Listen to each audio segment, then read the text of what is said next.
Mini budget में नए tax भी लगेंगे। वजीर खजाना असद उमर ने खतरे की घंटी बजा दी और कहा है कि मिनी बजट टैक्स महसूलात के लिए नहीं लगाया जा रहा। मिनी बजट से सिर्फ 10% टैक्स आमदन बढ़ेगी। बिजली गैस की कीमतें सिर्फ अमीरों के लिए बढ़ाई गई हैं। इसी पर बात करते हैं, इकराम होती हमारे साथ मौजूद है। इकराम, वजीर खजाना ने नए टैक्स का इंदिया दिया है, अब कुछ ये भी बताया कि क्या ये भी सिर्फ अमीरों के लिए होगा या गरीबों को भी भुगतना पड़ेगा?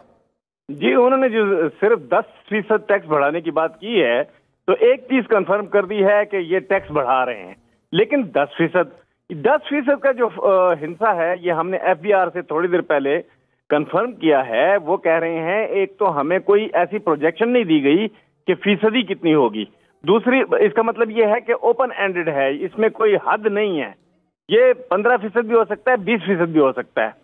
दूसरी बात यह है कि FBR वाले कह रहे हैं कि अगर इनको सिर्फ 200 अरब रुपए टैक्स मजीद बढ़ाने हैं, टैक्स की महसूलात, तो उसके लिए तो फिर मिनी बजट क्यों ला रहे हैं?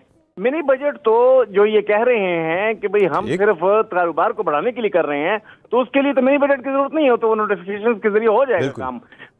फिर उसके बाद ये बात है कि जो FBR, लेकिन अब यकीनी तौर पर एक सस्पेंस तो है, परेशानी भी है, देखना यह कि होता क्या है। बहुत शुक्रिया इकराम होती आपका।